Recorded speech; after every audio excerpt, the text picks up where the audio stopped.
Maria da Conceição, cria da Mãe de Jesus, ouve o verso que eu compus para te pedir bom senso. Sai perfume quando penso, por favor, traga-me um incenso, que é pra Deus nos dar uma luz. Meu nome é Gilvan Santos Donato, né? Mais popularmente conhecido como Donato, né? Eu assino minhas obras como Donato. Eu tenho 38 anos, né? Nascido na cidade de Cumbe, Sergipe, a 90 quilômetros da capital Aracaju, né? E a minha profissão é o seguinte: eu sou artista plástico, escultor, bombril e mil e uma utilidades. Porque na verdade o artista ele tem que ser isso, né? Ele tem que estar atualizando sempre o seu trabalho.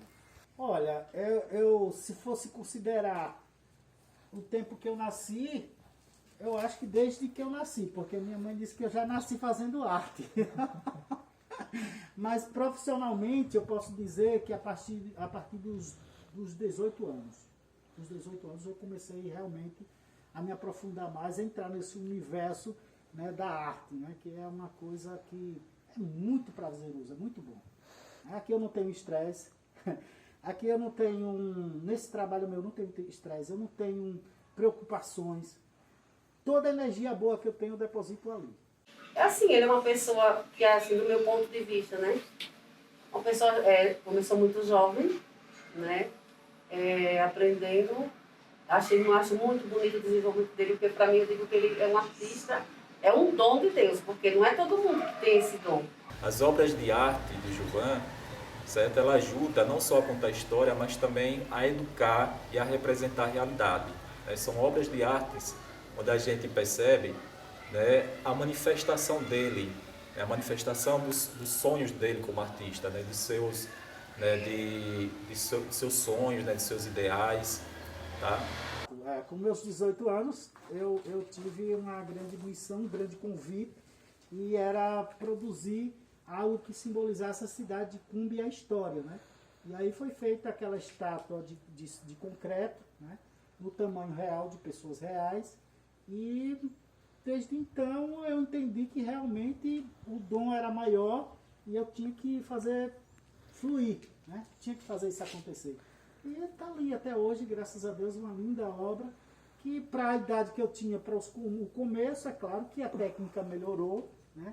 Eu tive que me aperfeiçoar ainda mais, me aprimorar, e todo dia estou me aprimorando, cada vez mais. Segundo a tradição oral, a palavra cumbe origina-se de um aguardente, que era produzido nos alambiques que existia nessa região. Mas durante a elaboração do meu TCC, eu não consegui identificar esses alambiques. Na década de 80, né, melhor dizendo, na década de 90, né, surgiu uma versão que ganhou força. Que a ideia de que o nome cumbe surgiu a partir dos cumbais, que eram sacos amarrados nas cinturas, usados para colher algodão, que era uma economia muito forte, né, no município de Cumbe na década de 60. E as esculturas que Gilvan representou é um casal de idosos cuja mulher está segurando um cubá na cintura. Só lembro quando ele começou a fazer esses bonequinhos de barro, ia buscar barro lá no sapé e fazia, dizendo assim, isso não dá resultado não. Mas eu quero. Desde eu ter um emprego aqui, ele tinha um emprego, sabe? Mas ele preferiu o emprego, essa mudança que ele está fazendo, né? De ter um emprego. A prefeita deu um emprego a ele agradeceu. Está fazendo as coisas dele. Quando a Renova me der essa oportunidade, eu vou fazer valer a pena. E aí, quando eu terminei, eu disse: prefeita, vem ver se está do jeito que a senhora quer. Está perfeito. Hoje, para o padrão de obras, eu dava uma melhorada 100% nela, porque desenvolvi técnicas, aprimorei meus conhecimentos, então de uma certa forma, mas aí que foi o começo. E para o começo, né, eu tenho uma história para contar com relação a isso. Morava perto da casa dos pais deles e vi a primeira imagem, ele construindo a primeira estátua.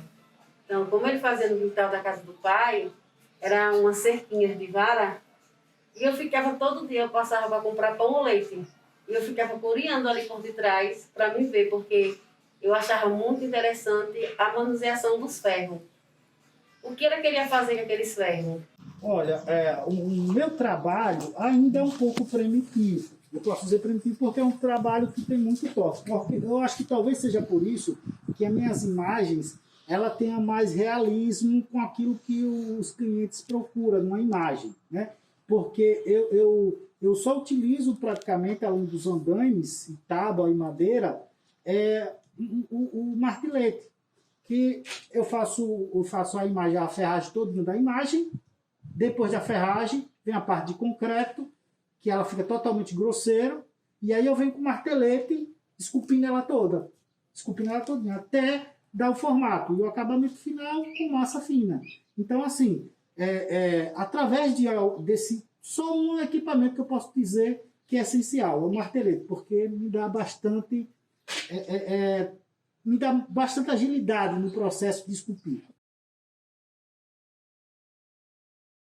Meu nome é Frei Francisco Gonçalves de Souza, né?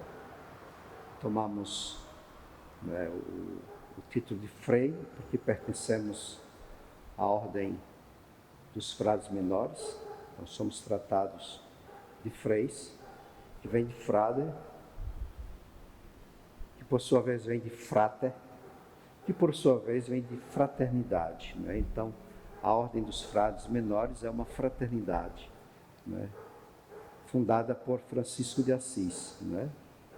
Pois bem, eu estou aqui há mais de 3 anos, vim da Paraíba para assumir aqui nossa frente em Aracaju, na condição de guardião do convento, da fraternidade lá de Santo Antônio, e pároco da paróquia de Santo Antônio do Aracaju, né?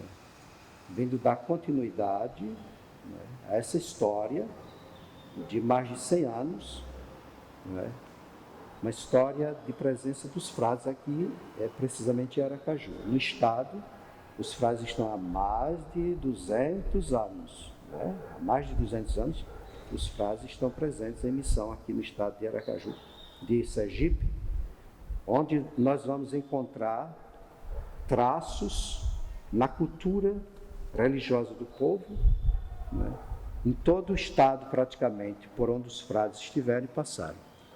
Concentrados em São Cristóvão, eles irradiavam, né, a espiritualidade na missão, né, se identificando com a vida e a história deste povo querido, que é o povo sergipano, né?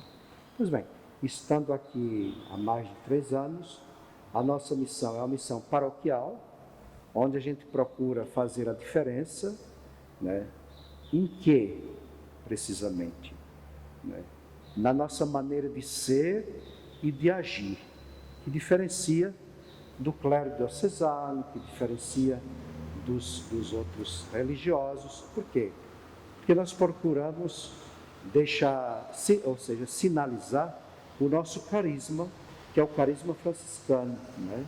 De estar no meio dos pobres como pobres, né? A marca do franciscano é essa.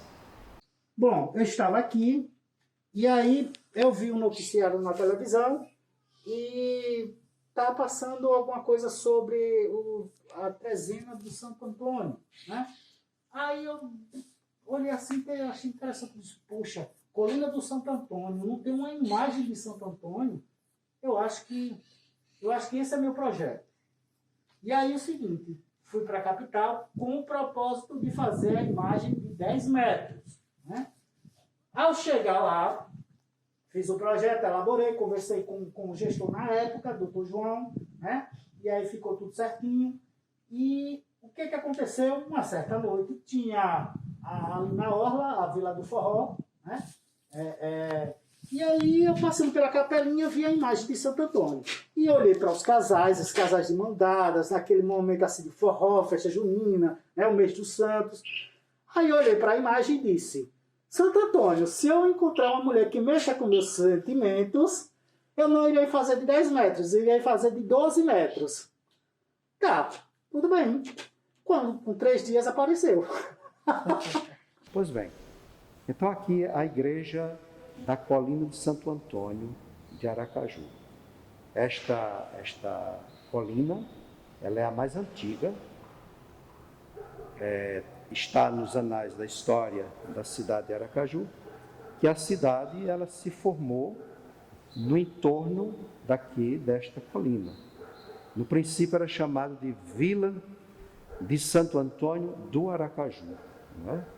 Então, o Santo Antônio e esta igreja forma essa unidade de sentimento na vida, na cultura religiosa do nosso povo, onde tem sua culminância, sua expressão maior, de 1 a 13 de junho, né? De 1 a 13 de junho, onde os devotos vêm de todas as partes, cantos e recantos da nossa capital, para, né, visitar este canto, que é um canto que encanta, né? A colina Santo Antônio, né? É um canto que encanta. As pessoas vêm aqui para pagar suas promessas, né? As pessoas vêm aqui para fazer seus pedidos, né? E a gente costuma dizer, a colina é do povo, né? A colina é do povo. Quando a gente parte para uma imagem, a gente tem que buscar o mais próximo possível daquilo que está sendo contratado, né? Um exemplo. Um detalhe da roupa do Santo Antônio, um exemplo, né?